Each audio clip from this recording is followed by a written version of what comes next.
Welcome, everyone.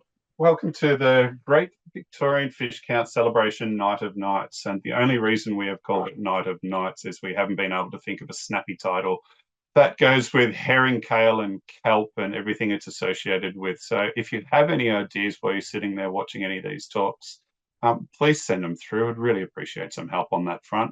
My name is Cade. My name's there in front of you. I'm have the pleasure of working at Victorian National Parks Association and hosting tonight's webinar. It features Dr. Rebecca Olive from RMIT and Dr. Paul Carnell, also from RMIT. That was purely an accident that happened to be that way. And I'm also going to be chatting later. So we the Victorian National Parks Association acknowledge the many First Peoples of the area now known as Victoria and honour their continuing connection and caring for country. Personally, I'm on Bunurong land at a place called Malau, which is Phillip Island, and I'm lucky enough to live, surf, dive, snorkel, and enjoy this country with my family. If you know which land you're on, please share it with us in the chat. It's always nice to hear where people are coming from and where they're joining us. So the VNPA, if you haven't heard of the Victorian National Parks Association, we are not Parks Victoria, often confused. Parks Victoria are a government body that is funded through our taxes, not funded enough, but still funded. We are a small, not-for-profit organisation that's been at the forefront of nature conservation for over 70 years. It's a science-based conservation organisation, so we have great relationships with the universities throughout the state and with the scientists working and use that to push forward conservation and ensure that we have plenty of natural places for us to go out and enjoy as we all like to. To any of the members, supporters, people that help us out, people that do citizen science with us, thank you for your support. The members and donors in particular, your support means that we can continue to do things like this, the fish count, which I'm going to be talking about more, sea slug census, but also campaigning to ensure that the natural areas we have are well managed, looked after and protected for the future. Reef Watch, which is the part of the organisation that I run, is the marine citizen science baby of Victorian National Parks Association. VNPA has been around for over 70 years. Reef Watch has only been around for a little over 20 years. I've been in this role for about 8 years, and I guess I would like to say I stand on the shoulders of many giants who have come before me that have helped build it up into what it is now. It's powered by the community and their love of all things wet and salty and the marine environment. And I'm just stealing taglines from Radio Marinara now. That's my bad. That's also another gig I have on the side. Look, we're here to celebrate the fish count. If you're not familiar with the Great Victorian Fish Count, a simple summation is, and I had to type this out because I could bang on about this for ages, is that it is a great way to blow the dust out of your snorkel. A lot of people have been sitting there going, oh, it's a bit cold, but the sun's starting to come out, the water's starting to warm up, and they're looking for an excuse to get out. The fish count's usually a good way. You get to join in with some friends and the local community. You immerse yourself in the elixir that is salt water. Some of you may not have done it for a few months, and that first time you get back in, you're like, oh my goodness, where's this been all my life for the last 3 months? You get a buzz out of trying to identify the fish that swim by. You have a big group chat at the end of the dive or the snorkel. You get excited by that and send us the data or what you found. Then we get to have fun putting it all together, and I'll be talking more about that later. So the rundown for tonight is that Rebecca is going to talk soon. It's going to spend about 15 minutes sharing her research with questions that will follow. So use the Q&A function to put questions in there. And Paul will follow and wrap up at around 7:15, and then I am going to bang on until about 7:30, and then we will call it a night. Before we start, I just wanted everyone to take a moment to think about something cool you've experienced this year, whether it's in or out on the coast. It could be a rainbow after it was raining while you're snorkeling. It could be a fish doing a poo. It is always a highlight of a dive whenever I see that. It's such a rare thing to see. It could be something mating when you're in the water, or someone helping a friend snorkel for the first time and then seeing that friend get out with just these big bug eyes, just looking so excited. Mine actually happened to me on Sunday. I went for a snorkel at a place called the Crystals at Williamstown, so nice and close to the city. I was basically snorkeling 1 to 2 meters of water, and I found a stalked jellyfish. And I'm going to try and read the scientific name, Haliclystis. Terrible with Latin. There's only 9 species of these known in the world. We know there's a few in the Southern Ocean. There's only been 2 images of it put up on iNaturalist, both of them by me, both of them around the same time of the world. I will share the photo with you later, but it was one of those things I just didn't expect to see. I saw it, had no idea what it was, and have now been able to work it out. And it just, blew me away that this was sitting there at Williamstown with all these people and dogs and everyone else sort of floating around nearby. And I was able to find something like that. It was amazing. So please share your stories in the Q&A at the bottom of the screen, and any photos if you've got them. So let's go into the housekeeping. This is a webinar, which means you can see us and hear us, but we and the other participants can't see or hear you. So we won't judge you for wearing your holy tracksuit pants or doing away with the glass and drinking directly from the bottle. You can do whatever you like. Or some may be drinking tea straight from the pot with a straw to save washing up. It's your jam. You feel free to do what you want. Questions will be answered by each presenter at the end of the talk, but feel free to write the questions as they come to you in the Q&A function. I don't do what I do is you get to the end of the talk and during it, you had about 5 questions. You get to the end and your mind just freezes over and you can't remember a single thing you wanted to ask. The beauty of the webinar is you can put it in there straight away as the question's occurring to you. And if someone's asked a question that you like, you can upvote it. So you can basically just click on a thumbs up and it moves it up the pile, and it means we're more likely to get to it tonight. We will answer all questions at some stage. If we don't get to them tonight, we'll send an email out with responses later. So that's enough of me talking. We're going to have our first speaker, which is Rebecca Olive, who, as I mentioned earlier, is based at RMIT and is a Vice Chancellor Senior Research Fellow. But more than that, she's someone who loves to spend her time in and on the water, whether it's surfing, swimming, sailing, or any other way she can get in there. I just found out she'd been swimming in what's it? Oh, my mind's gone blank. In the Netherlands, swimming in the... In the canals. Canals, thank you. Amsterdam, yeah. Yeah, in Amsterdam, yeah. And some of her work is focused on how participation in salty activities encourage people to take better cares of coast and ocean. And I say some of the work because you'll find most researchers have about 15 pots that they're juggling at the one time as far as trying to keep their research afloat. She's also a genuinely great person to chat to. At the end of the Coast Care 30-year celebration recently, it was dark, it was cold. I hadn't spoken to Rebecca. I managed to bump into her outside and I was shivering. And she sort of said, I think you should go, you're getting cold. But I didn't want to stop talking to her. Very interesting and just very enthusiastic about her work. And we're going to find out why she is right now. Thank you, Rebecca. What a generous introduction that was. Thank you so much. So I'm going to talk to you today about my work that Kay just introduced, which is about sport and leisure activities and how they shape our relationships to coastal and ocean ecologies. And I have a slide there to also acknowledge the traditional owners, which in my case are the Woiwurrung and Boonwurrung people of the Eastern Kulin Nations. And in the kind of work that I do, you'll see how important recognising these ancestral relationships to place and the politics of place are, because I'm often talking about who has the right to speak for place and how do we think about our relationships to place as well. So we know that can be quite political in lots of ways and is about a lot to do with ethics. So I love this quote by Amberlynn Quay Molina because it relates to my work so clearly. So really like being able to share that one. So my project is called Moving Oceans, and I think we'll share the website in the Q&A, but there it is down the bottom.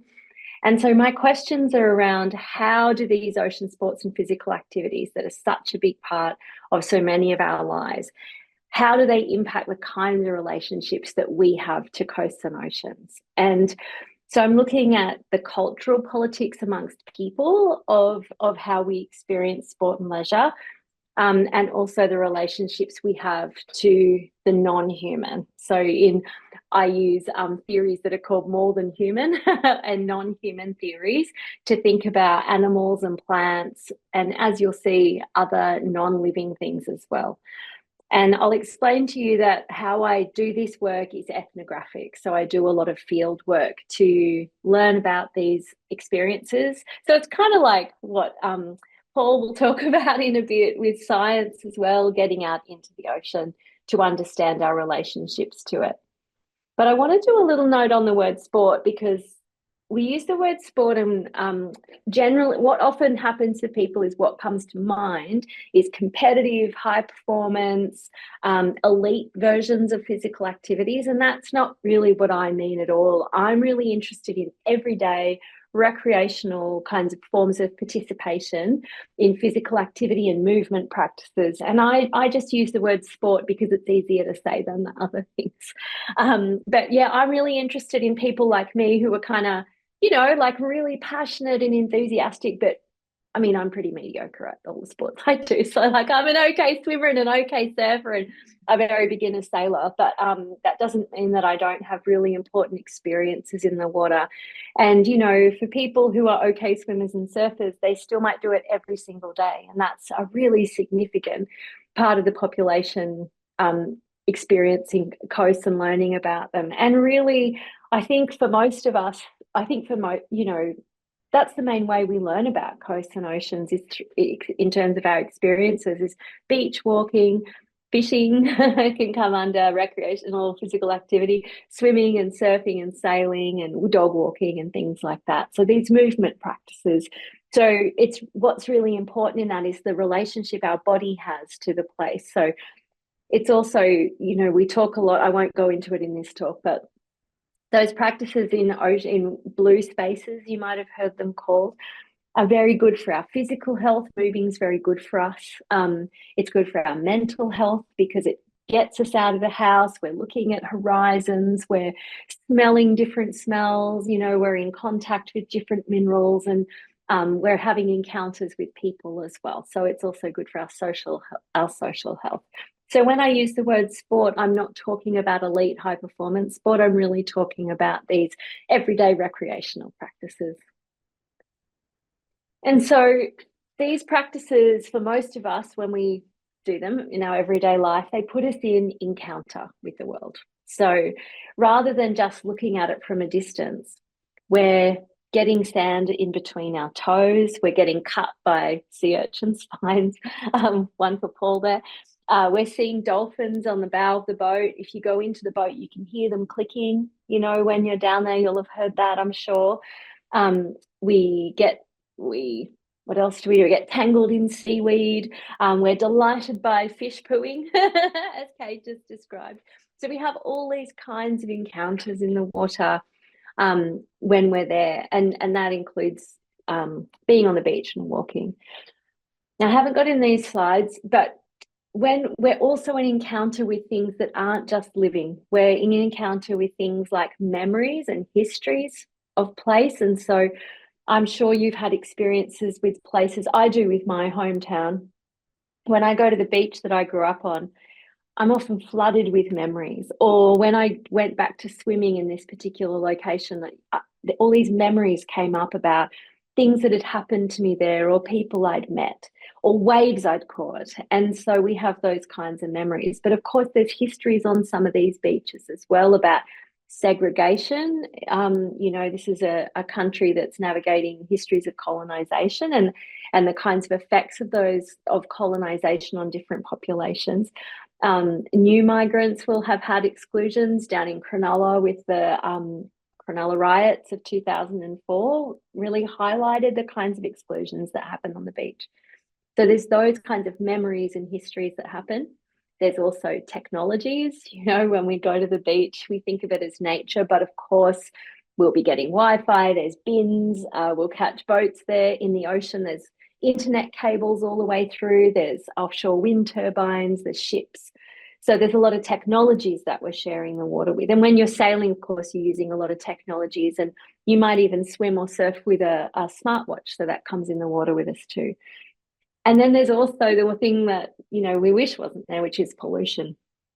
So there's bacteria and chemicals and, all the things that's kind of unpleasant to talk about, but they're also part of the ecologies that we're in encounter with. And it's important to acknowledge that, to be honest, about what we're immersed in. I mean, since moving to Melbourne now, I've learned to check the EPA website before I go swimming to make sure that I'm going to be safe, and also talk to other people to help me learn to read those reports. So, as I said earlier, the way I sort of explore these relationships and these topics and come to understand how people are experiencing all of these relationships and encounters is I go into the water. So, for this project, I've been swimming a lot and surfing, and I've even been doing some sailing, which has been really fun. But swimming and surfing also include beach walking. So that's also part of it. And, that's a lot of shorebird conversations happen on the sand.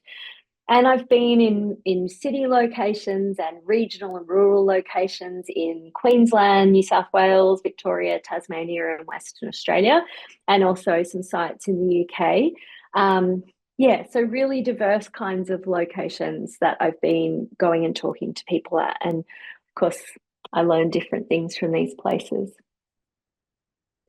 So I'll talk about 3 key themes that run across this work. So the first thing is how important the animal encounters are to people.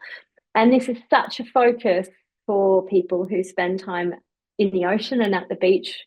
We talk about it all the time, the animals we come across. And, I'm sure the fish count's a great example of how that's true in lots of different ways as well.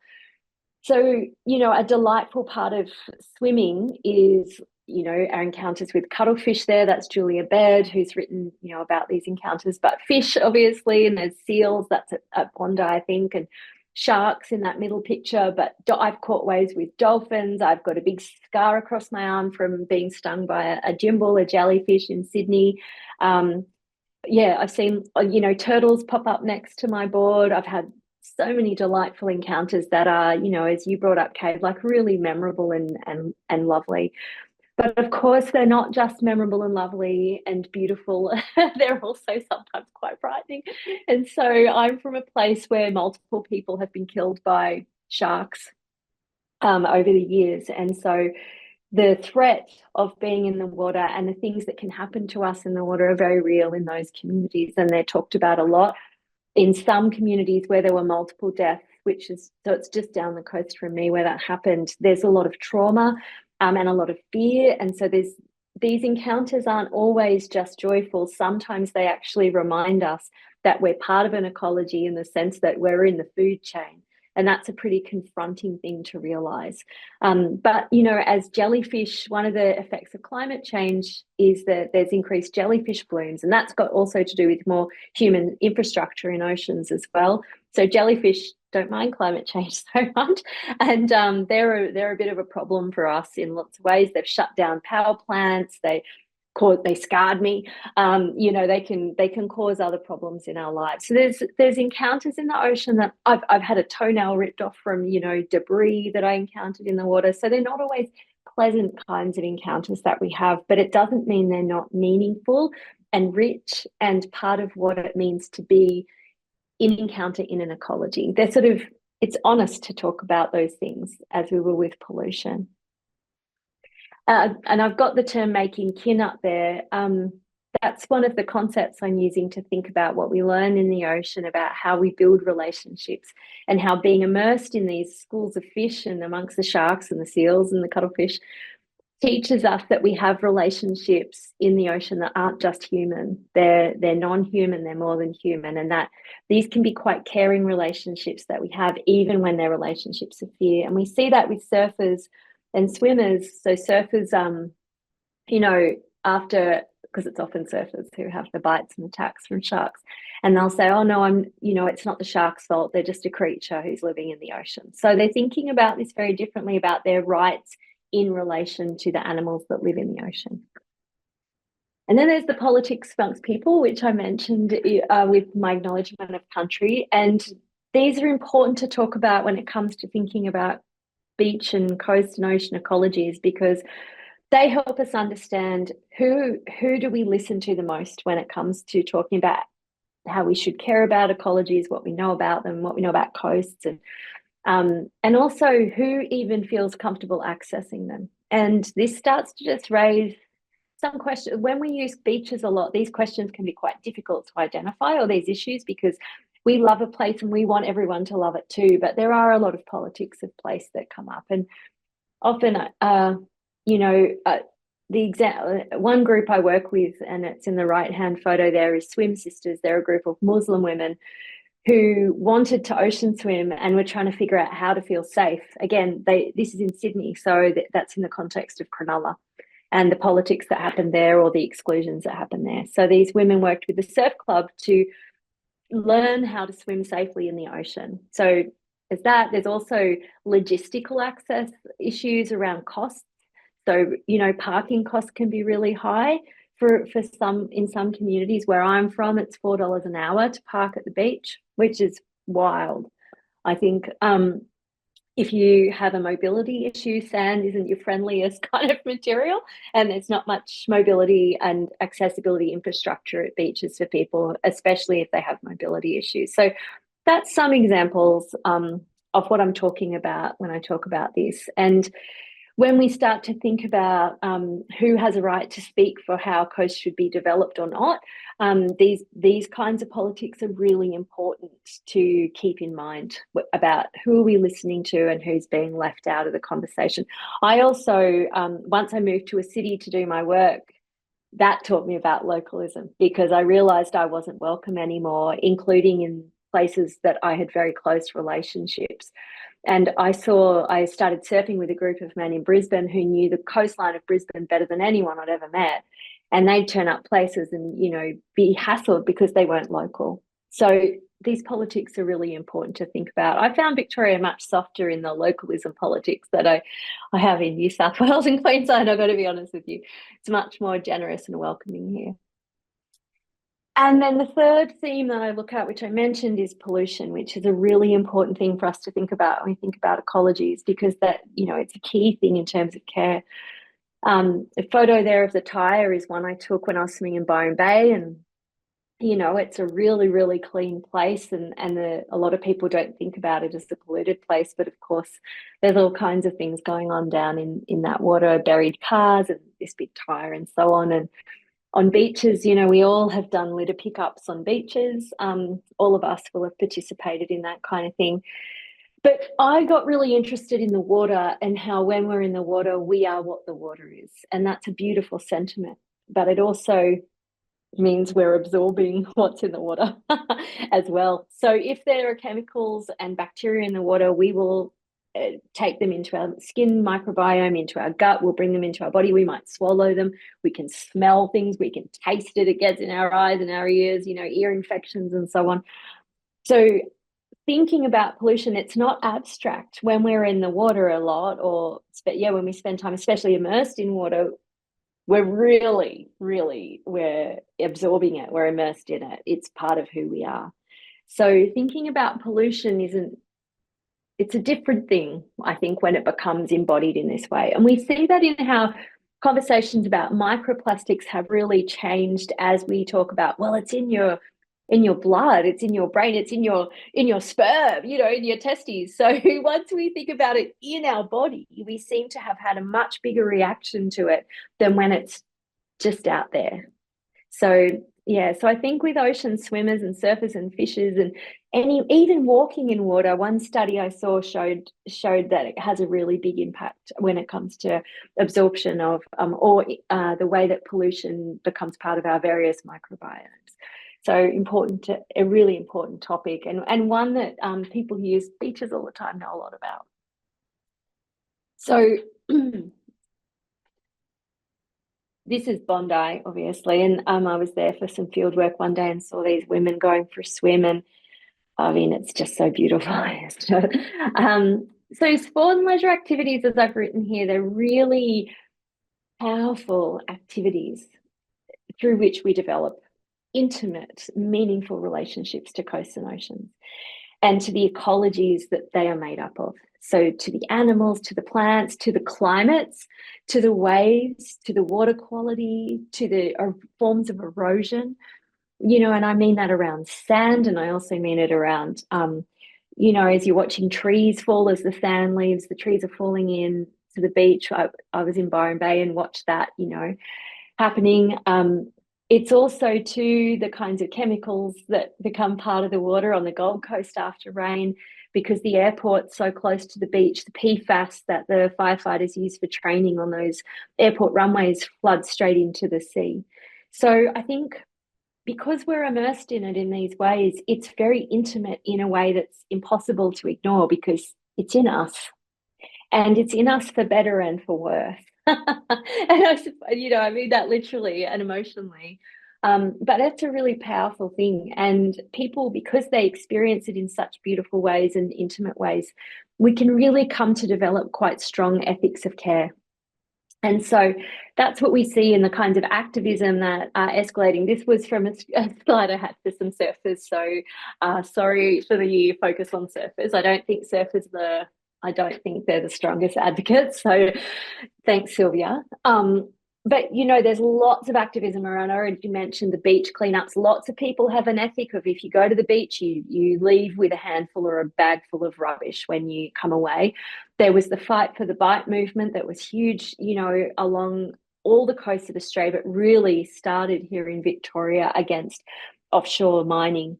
In the Bight, and there's been a lot of work. These are the environmental images are from the UK, about thinking about those intersections of the kind of waste that come from menstrual products, but it can come from all sorts of bathroom products. This is just an example of how women are thinking about waste and ocean waste in specific ways. So yeah, so you read, like, some swimmers have talked about going swimming and finding these kind of products in the water with them, and that makes you think about consumption practices in other ways.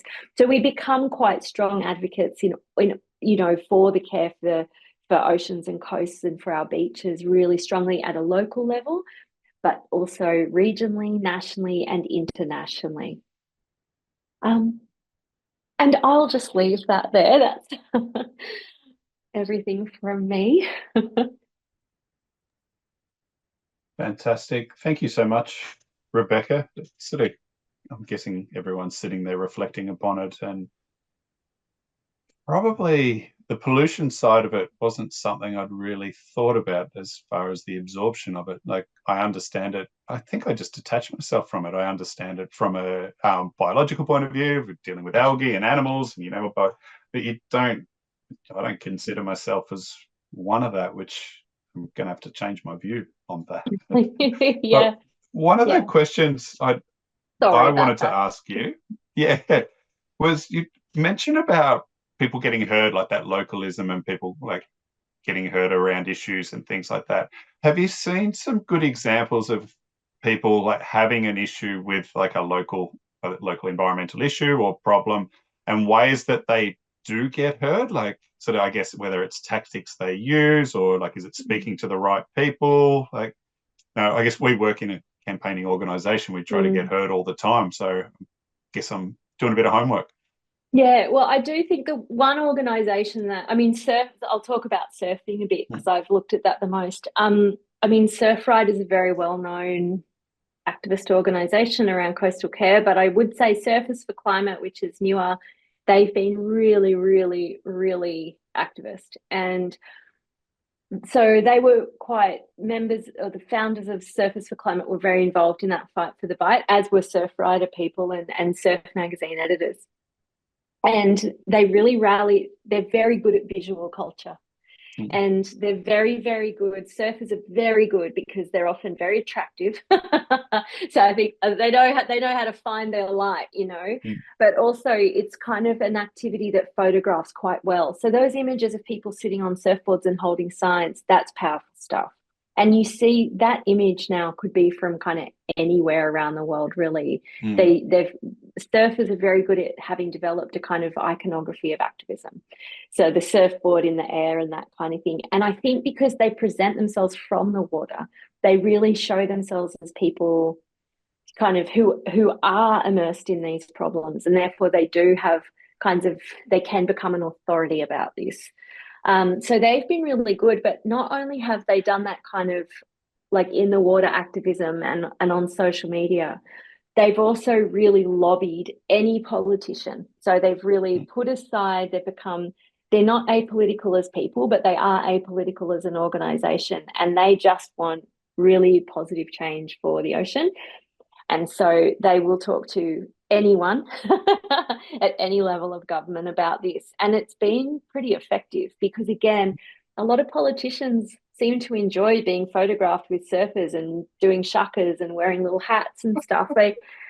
They seem to think it's like really cool. I don't understand, but they're willing to be photographed, alongside authentic ocean people. And I think that's been a really effective kind of mobilization So tactic. maybe it's like divers and snorkelers coming out with a mask full of snot is not quite as attractive to be photographed next to. It's true. Well, I mean, luckily you can't smell the surfers in their wetsuits, but yeah. Well, thank you. If anyone has any questions, please feel free to pop them in the Q&A. Rebecca's going to be hanging around, so she'll have some time to answer that. Or even just anything you really want to run past Rebecca. She's more than happy to help. We're going to move on to our next speaker, which is Dr. Paul Carnell. He's also a research fellow at RMIT, as it happens, and a busy, busy boy. He's involved in studies in most marine habitats that we have in Victoria. We've got mangroves he's done work, seagrass, coastal vegetation, wetlands, estuaries, reefs. But tonight we've got him here to talk about all things kelp. Paul's been studying kelp for over 10 years ago, and unfortunately he bumped into me on the train a few months ago when I was thinking of who to get to speak. And given that we've gone with the Herring Cale and its association with kelp, I thought Paul would be the perfect person. So Paul's here tonight to tell us all about kelp. Thanks, Paul. Thanks, Kate. Thanks everyone for tuning in.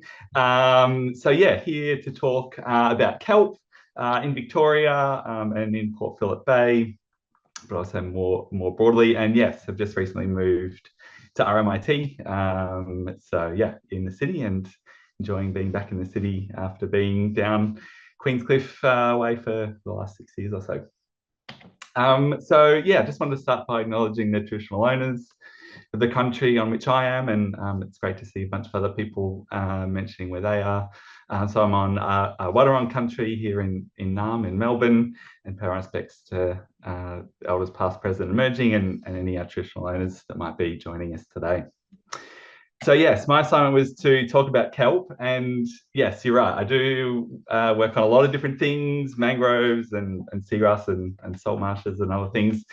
And don't tell them, but kelp is really my first love. Been fortunate enough to be in the water, studying and snorkeling and diving in amongst kelp and other seaweeds in Port Phillip and along Victoria for a little while now. And I think I just love this video, which is from Beware Reef out in eastern Victoria, just showing that canopy and some of the fish and other species that you see as you dive and snorkel along these reefs. This quote often gets trotted out a little bit when people are talking about kelp forests, but because everyone loves a quote from Charles Darwin, we're talking about the biodiversity that we get in kelp forests and other marine forests. So the number of living creatures of all orders whose existence intimately depends on the kelp is wonderful. And there's a few other really great quotes in there too.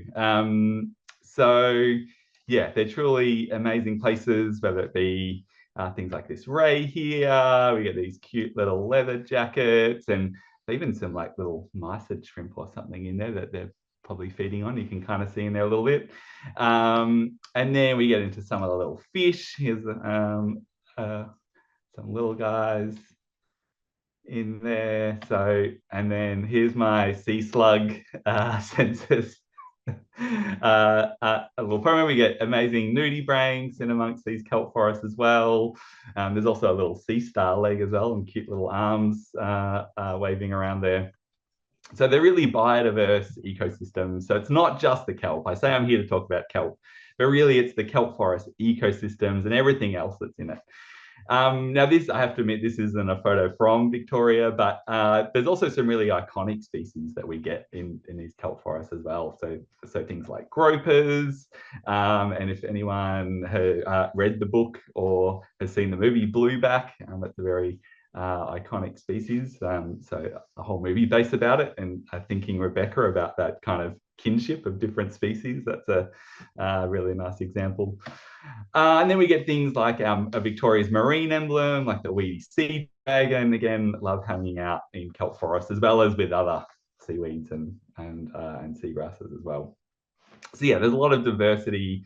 So yes, they are great places to go and do things like fish counts, because there's lots of cool, interesting species in there.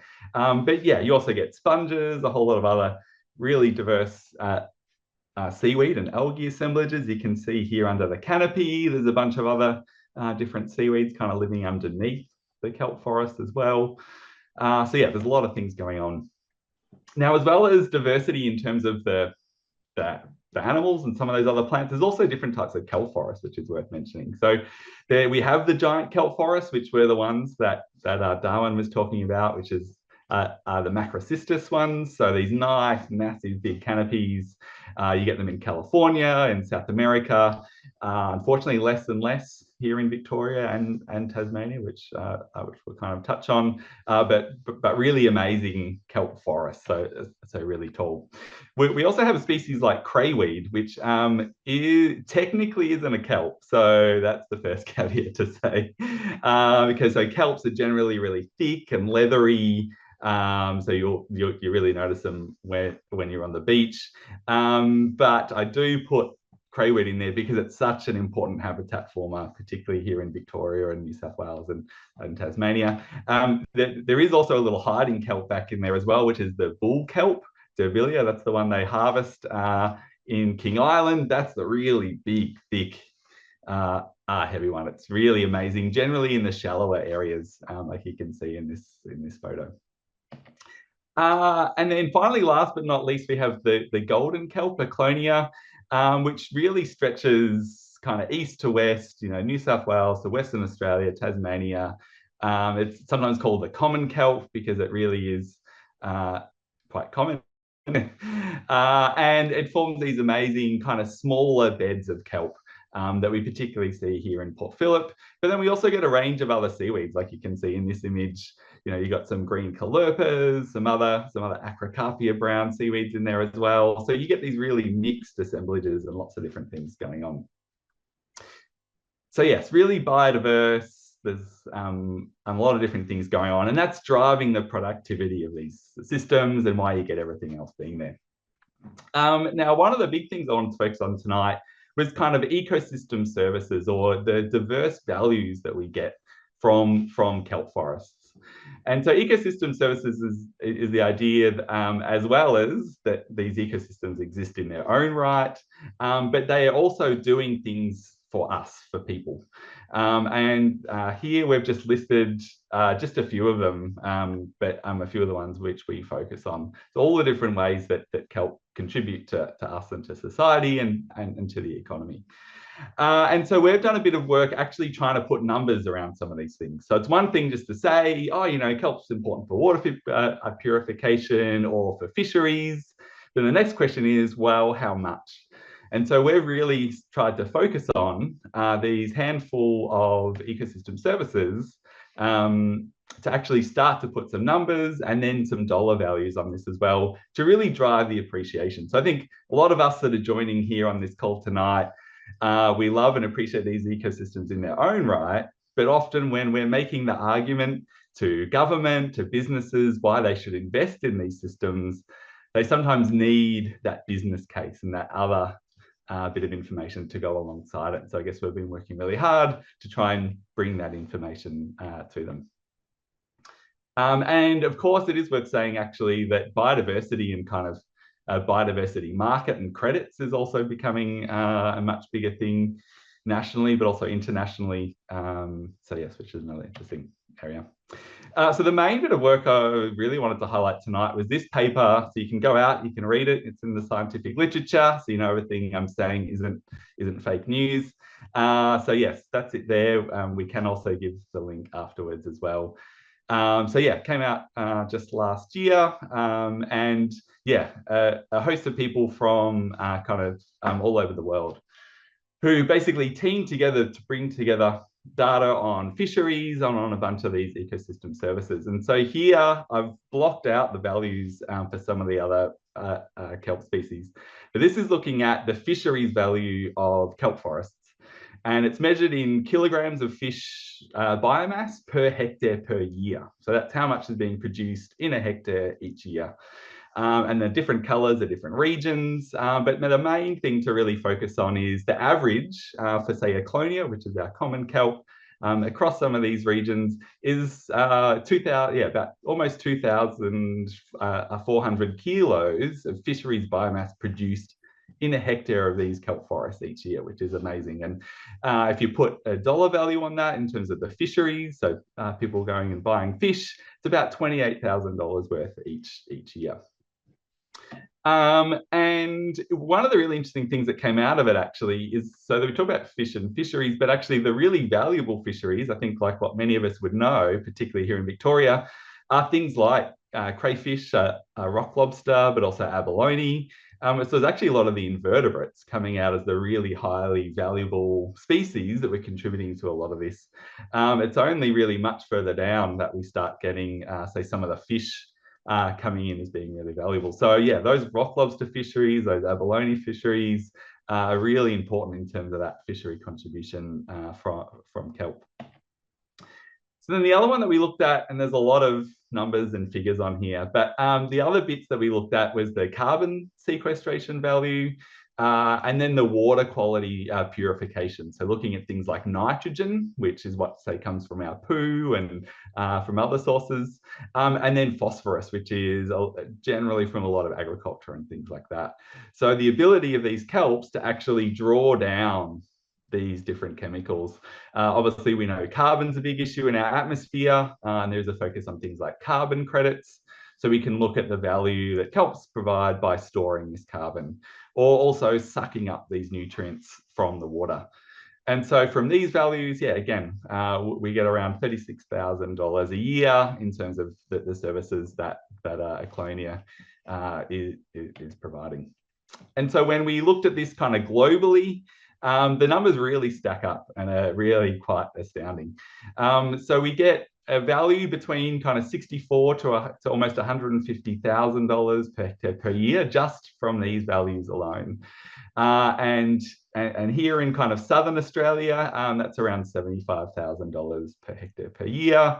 And globally, we put the value between $465 to $560 billion worth of value from these fisheries, carbon, nitrogen, and phosphorus. And so the thing we know, I mean, that they are really big numbers and it's really amazing, but we're still massively undervaluing them. So that's like, while these numbers are great and they're a good start, I think, yeah, the other big thing I would say is that it is just a start. And I think it just, starts the conversation, and then we can say, well, let's add on from here. So I think this is a good place to start. And I think there's a lot of other values that we can start to add on top of these. Okay, so hopefully now everyone's pretty sold, if you weren't already, that kelp and other seaweed forests are pretty amazing and pretty important. But the next question is, how are they doing? Well, there was a great paper that came out by Mary Young from Deakin University just last year, looking at status and trends of Aclonia and then also crayweed along the coast. And unfortunately, what you can see in this diagram here is a lot of areas in red. So where basically over the last 20 or so years, there's been declines in golden kelp and common kelp along much of the Victorian coastline. So some areas it's kind of 5, 10, 15%, but other areas it's more than 20%. And there's not very many areas of blue or increase. And it's a relatively similar story for philosopher or the crayweed, but there has been a few more areas where there actually has been some increases. So there's definitely a little bit of dynamics going on in here. You can actually see a couple of areas where maybe the common kelp has decreased, but actually crayweed has increased. So, but things are definitely changing. And so it's definitely something, we need to be aware of. And tracking, and then looking to see, well, what is it that we can do to try and help these kelp forests and these ecosystems adapt to the changes that are happening in the environment. And so I guess I've give a little bit more of focus in Port Phillip, which is probably where I've done a lot of my work. And I guess I'm going to introduce you to a few different, the good, the bad, and the ugly, to quote the movie title of a Clint Eastwood movie from a long time ago. So the good, so here in Port Phillip, we see areas like this that I think look, pretty amazing. I think this photo might have even been from the crystals a little while ago, back when I was looking a little bit better. So yeah, we've got some kelp in there. We've also got some sargassums and some other big browns as well, so looking pretty good. But you might also see in parts of Port Phillip, we have another kelp, which actually I haven't talked about yet, which is actually an introduced kelp, which is Undaria, or known in Japanese cooking as wakame. And this was an area actually in Point Cook Marine Sanctuary, where there was a lot of Undaria this particular winter. So it really loves the nutrients that we get in the northern half of Port Phillip Bay, and it also does really well in areas where the common Kelpiclonia has declined. So that combination, particularly in the northern half of Port Phillip, leads to areas where Undaria does really, really well. Generally, it doesn't do as well in the southern half of the bay. And parks have been doing some great efforts in places like Popeside, getting in there and removing it as well. And then the ugly is actually areas where we don't have any kelp at all.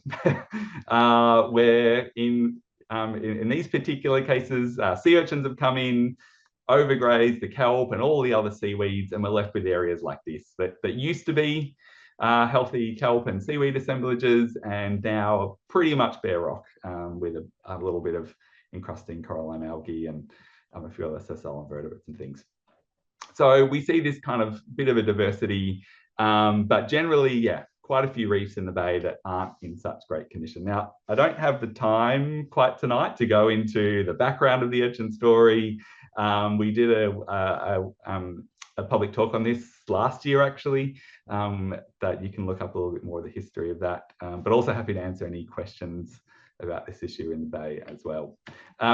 But the general questions that we get, this is my rapid fire going through this. So generally people ask questions like, is this natural? Which is a really great question. And then the response that comes from that is, so should we be doing something about it? So the rapid fire response is, how we answer that is looking at, well, have urchin barrens existed in the past? And so in the bay, which is where I've mostly focused on, the answer is yes. So we do have indications that they've been in parts of Port Phillip Bay back in the 70s and also the 80s. But then the big part of this is not to the extent that we see them now. So they've massively expanded into areas that used to be kelp and other seaweeds. So are they widespread? Well, they are now. So before, there used to be small little pockets kind of adjacent to areas of kelp and other seaweeds, but now we've seen those expand and take over a lot of those areas. So what's driving these changes, which is a little bit about should we do something about it? And for the most part in the bay, the two key players are nutrients. So we've had big nutrient inputs, particularly in the western part of Port Phillip Bay, mostly from our poo.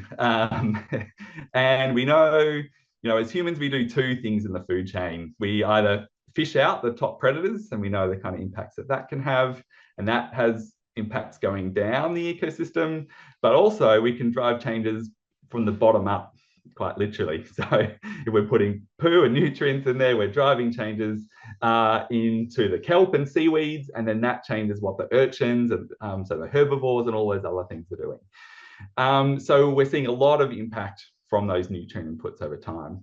But we are also obviously seeing increases in water temperature. So the bay, gets over 20 degrees, particularly in the northern half, for quite a few months now in the year. And for us snorkelers and divers, it's great. There's more months of the year that we get to enjoy warm waters, but it's not as good for the kelps. And so then the final bit is, can we do something to restore these reefs? And the simple answer is yes, and that it's not a losing battle, that we can actually try and balance out that overpopulation of sea urchins. And if we can do that, we can actually give the kelp a chance to regrow back into areas. And yeah, there's some great projects happening, both here in Victoria, but also Tasmania, about restoring kelp forests. And yeah, I think there's some really positive things and some great work that we're seeing being done. So yeah, really excited. I think, it's not all doom and gloom. And I think we've got a great opportunity to actually, make some positive changes. So yeah, so how do we do that? How do we get out and do these positive changes? I think the first one, and that's why events like this are really important, is we need to bring everyone together. So I think what's happening at the moment is different groups are sitting in different camps about how to solve the issue, or maybe not even being aware of it. And so we really need to bring the communities, and I think the snorkeling diving communities are a really important one, along with the government and the researchers, but also our fisheries. So there is an urchin fishery in the bay, and really coming together to say that this is an issue that we do really want to try and solve. And I think, this is what I guess we're trying to do, is to help try and make that business case for the restoration.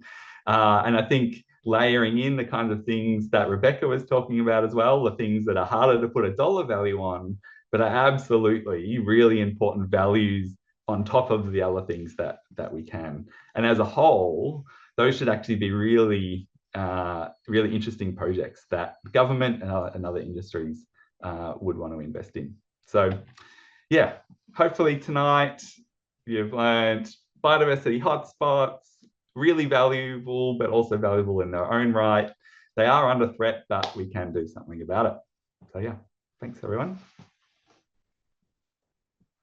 I'm sure they're all clapping at home, Paul, and everyone's wondering what they're doing. Yeah, that was fantastic. Thank you so much. Look, we've got quite a few questions there for you, so you'll be busy while I talk. I just want to let people know that we're heading towards 7:30. If you do have other commitments and things to go to, we are recording this, and we will put up the recordings and send out an email and let you know that they're available.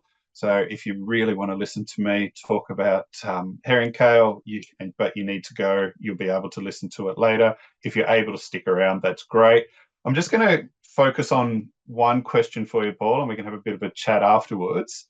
So Tony sort of quite rightly mentions, and I think this is a feeling that we all often have, is yes, I get frustrated that we have to justify the significance of natural features as a business case.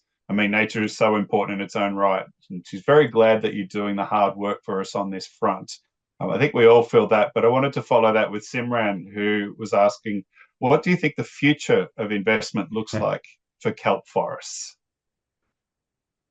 It's a great question. And I think my answer would have been different probably even 12 months ago to probably where we are now. So I think there's a lot of interest in environment markets or kind of nature markets at the moment. And probably one of the biggest ones, I think in Australia, that could become really influential is the nature repair market, which is basically the government trying to find a way to get private investment into biodiversity projects effectively. So almost akin to like the carbon market, but it'll work probably a little bit differently. So I think that is probably going to be a really interesting one in Victoria. Like in the Australian context. But I think there's just a lot of other work being done on other novel and interesting ways to try and get money into the environment. There's other work that the Nature Conservancy are doing, looking at insurance companies, and this is the same more for mangroves, who might insure a mangrove forest or a coral reef because they know it's going to protect the properties behind it. And that could be another way of getting in. Or there's actually people even looking into even just insuring the mangrove forest in the same way you insure your car or your house. And they're doing trials of this actually internationally. So people taking out insurance policies on mangrove forests. That also means if there is a big hurricane, mangroves get taken out, there's actually the money to go and replant them. So there's a lot of really interesting things happening in this space. And great, conservation organizations, really trying to tackle these things, work with financial institutions, to try and bring some of these things together. And I'm guessing it's a scale thing too. Like the government only has a certain amount of money that it can allocate to anything at any one time. And so to do something at scale, you require that private or philanthropic, wherever it sort of comes from, investment into that space. And I'm guessing from what you're saying, if you were thinking of one thing 12 months ago and you're thinking of something now, if we were to ask you this question in 12 months again, the landscape could change quite a bit too. Yeah. 100%. Yeah. All right. I hang around. Paul is going to be able to answer some of your questions in there. There's some good ones in there, Paul, and they keep on rolling through. And please keep the questions going for both our speakers. Now it is my turn to, what did I say? Bang on about the Great Victorian Fish Count. So let's get this up.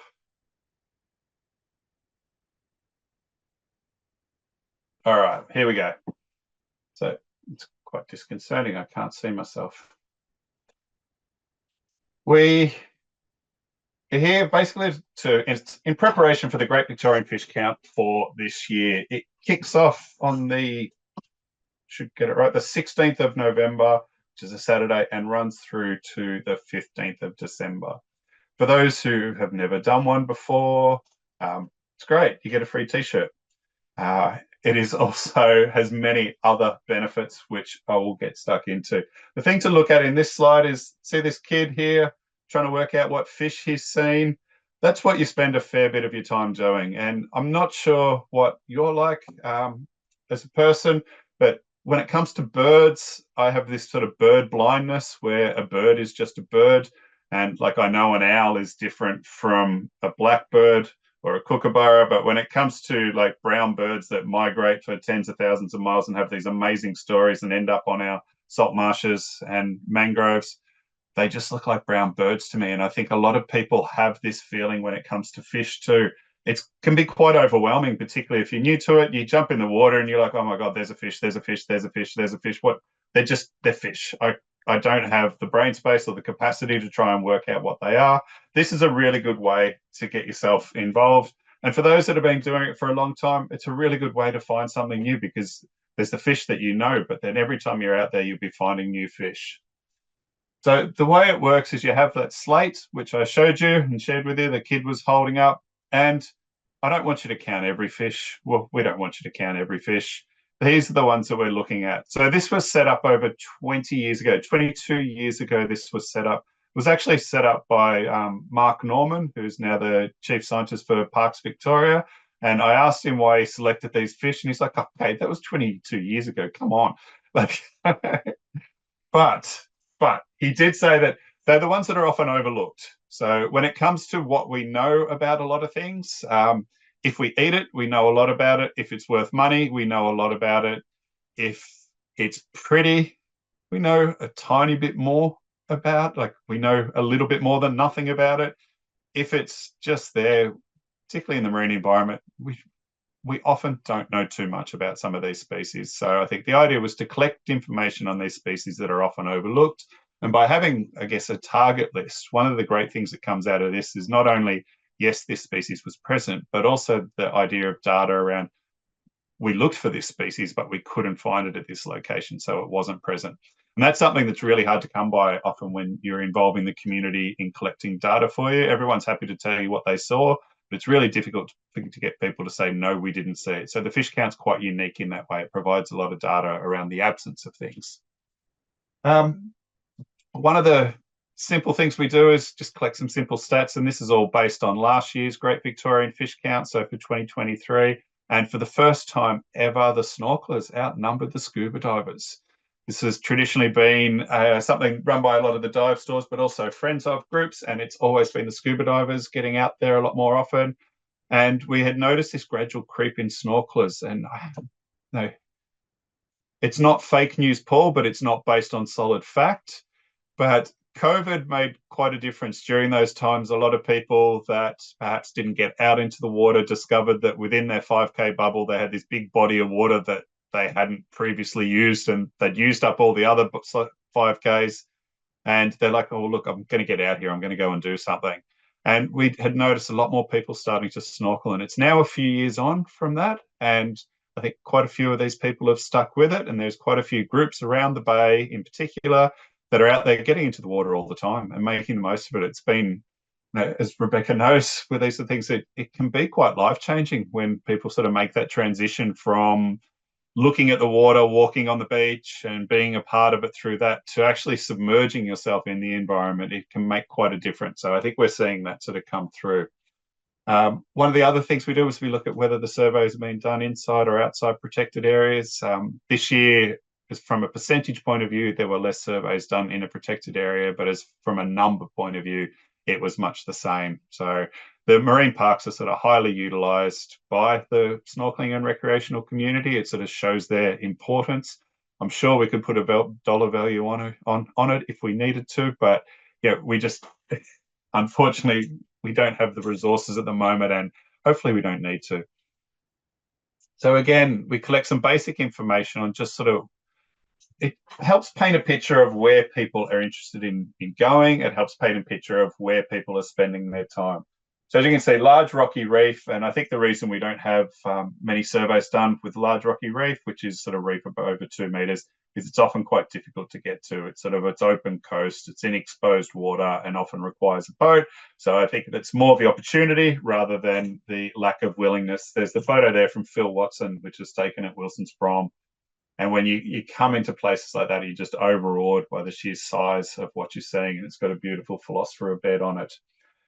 What I find interesting is the number of dives that are done on artificial structures. So as many of you may or may not know, Parks Victoria, through some weird political wrangling many years ago, are responsible for all the piers and jetties that we have around Victoria, with the exception of some private marinas.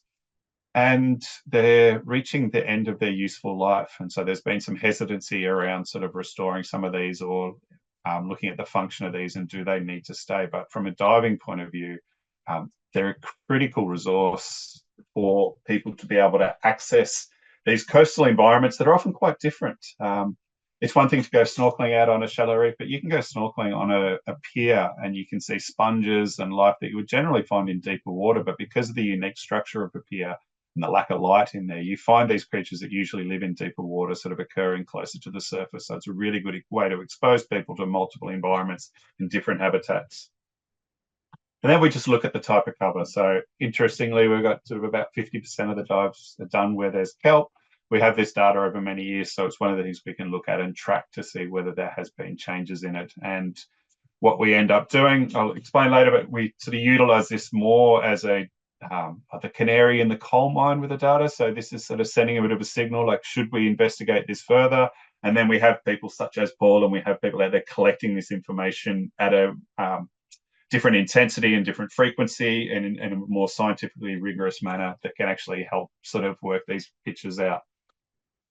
So what we do with the fish that people count is, this is simply just to have a quick look at it, is we turn it into a proportion, and all that is the number of times the fish was seen versus the number of surveys that were done for the whole count. So this is since 2015, and as you can see, blue throat wrasse has been pretty stable over the time. It's the most common fish that we seem to come across as divers, and the populations are pretty stable. Same with zebrafish, sort of hanging around a similar sort of similar level, so it's being seen just as frequently as you go through. Horseshoe leatherjacket and the six-spine leatherjacket are two interesting ones where we've started to notice a decline, particularly in 2021, bounced back in 2022, and seems to have sort of dropped a little bit, so not been seen as frequently in 2023. So what we then do with this information, and we'll do it after this year's sort of fish count, is and thank you for those of you who do reef life surveys. So reef life survey is a survey method that is much more scientifically robust, in that divers will run out a 50-metre transect and they will actually count all the fish that are on these transects, and they do them throughout Victoria. But the data, beautifully, is open access and free for anyone to use. So we can actually interrogate that data for these species to see whether the patterns that we're observing through doing the fish count are actually occurring using another set of data that is collected in a much more rigorous way. So as I mentioned before, it's sort of that canary in the coal mine. So the herring cale, this is this year's fish. It's it's sort of been relatively stable since, I guess, 2016. It'll be interesting to see how we go this year. What we sometimes find is once we make something a feature fish, people tend to see it more often. That has placed some difficulties with the science side of it, but it's great that people are actually out there acknowledging and seeing these things more and open their eyes to them. So I want people to, I guess, have a think of what I'm trying to say here. It should be pretty simple. Beautiful pairings. We have gin, we have tonic. They go together so well. We have salt, we have vinegar, another one. And of course, I don't need to say anything about the last photo. Beautiful pairing, match made in heaven, just like this. So as Paul's been talking about our kelp beds, we've got our herring cale hanging over. This is a beautiful Eclonia bed or common kelp, but everyone is working hard to change the name to golden kelp. There has been research done around the naming of species, and using words such as common makes people value it less. So we really need to get on the campaigning sort of boardwalk and let's push for the golden kelp. It sounds much fancier and it's a true reflection of the colour. So as Paul said, you could use them as a bit of an indicator of the Great Southern Reef. This is pretty much the extent of the Great Southern Reef, and this is from the Atlas of Living Australia. And every dot is where the herring cale have been spotted, so where we have data of them occurring across Australia. And what is quite cool when you dig into the data a little bit, so this is across Australia, and what I'm about to show you next is data from across Australia. So we have the Reef Life Survey data set that I mentioned, has 2,864 records. Again, this is done across Australia. But Reef Watch and all you fish counters, we're coming in fifth as far as the amount of information that we're putting in there to let people know that this is where it exists, and this is over 20 years worth of data in there. So this data is frequently used. I jumped into the Global Biodiversity GBIF. I've forgotten what the IF stands for. If I could remember, that would be great. But it's basically where all the biodiversity data goes from around the world. And I looked at the information coming from the Great Victorian Fish Count, and it's been cited 55 times in scientific papers. So this work is being used, and the information that comes out of it is being used for people to inform their research. So back to the herring cale. This guy's just, I think it's a guy. They're usually pretty easy to tell. They're quite distinct in their colors, but they have two teeth at the front which are fused to form a beak, and similar to a bird, I guess we call it a beak. And it's great. And if you actually have a close look at the Eclonia on that photo, you can see it almost looks like little bite marks out of it. Quite a few different species will feed on the brown kelps. And the Philosophera as well, and herring cale is definitely one of them. It loves to chew on it. It's renowned for sort of feeding on the frond as opposed to actually pulling it out or destroying it like the sea urchins. Like a lot of the wrasse, so they're in the sort of wrasse family. They have very different colours for the males and the females. For anyone who's done anything with fish, they will know that the males are the show-offs, with the iridescent blue and the dark blue. And I did look up its scientific name. So it's Olithops. Oh, I've just lost it. No, I've lost it. Because I actually did the Latin transfer of what the name means. So the Olithops means slippery. The cyan, I think everyone knows, is blue. And I can't read my own handwriting here. So I think it's Malaeus. It means dark or black. So it's basically slippery blue-black fish is its name in Latin, which pretty much suits it with the exception of the females. They're absolutely beautiful. It's over on the brown one there with the little white spots on it. They have those little white spots on them. One really unique thing about these fish when it comes to being in the family of the wrasses is that a lot of you will know that wrasse have a male that is sort of has a harem. It dominates the pack, and when the male is either caught or disappears from it, the next largest female will change sex to be a male. Herring cale don't do that. They actually have their sex at birth, and that is what they stay with, which is quite an unusual feature among the wrasse, but not so amongst fish. So much more sort of like us. And they're really difficult to study. If anyone's tried to take a good photo of them, you'll know they will look probably something like this. So the photo you can the two sort of shady wrasse you can see came from this paper, and it's talking about aggressive behaviour. So the male herring cale will actually set up, they estimate it to be like a 15 by 15 metre plot, and that's the territory that they defend. And during the breeding season, which they're still not quite sure when that is, but think it's sort of winter to summer, sometime there. So, you know, a bit of standard error around that one. They will spawn, they'll mate by the male and the female swimming up into the water column, releasing sperm and eggs at the top, and then darting back down. That's it, bang, done. They've recorded the male doing it twice within 5 minutes with 2 different females. So they're quite, the males like to, I guess, spread their seed as much as they can during the breeding season. And look, if I haven't convinced you to join in the fish count and go and see these amazing things, this is the design done by Nicole, who's actually on joining us tonight on the webinar. She's listening in, of this year's fish. The shirt is actually going to be that golden colour as well. So it's going to be absolutely spectacular. So thank you for sticking around a little bit beyond the time. Appreciate you all coming along. I'm just going to get out of this. And we're all here. So, look, thank you to Paul and Rebecca for sharing their time on a Tuesday afternoon. Really appreciate that. And I'd also like to thank all the supporters and donors of the VMPA that help us sort of run events like this and things like the Great Victorian Fish Count across the time. If you want to get more involved or you'd like to support us, that would be amazing and greatly appreciated. Look, I hope you had as much fun as I did. And I look forward to seeing your happy snaps from the Great Victorian Fish Count. The schedule, I'll ask Yelena, will be posted for the Great Victorian Fish Count soon. If you would like to get involved, the easiest way to do it is to go down to your local dive store. If you have a community group, particularly the Friends of groups with the marine parks, follow them up, send them an email and ask them if they're doing it. Most dive stores in the States will be running a fish count of some sort, and most of the Friends groups will be too. And if they're not, you harassing them might be enough to convince them that it's a good idea. So we appreciate your time. We appreciate you listening in. We are actually just going to hang around and have a bit of a chat because it's nice to get these heads in the room together. Feel free to head off and go wherever you need to go. But if you want to eavesdrop, you're most welcome to stay as well. I'm sure we won't be saying anything too scandalous. So again, it's the end of the webinar now. Thank you so much for coming along.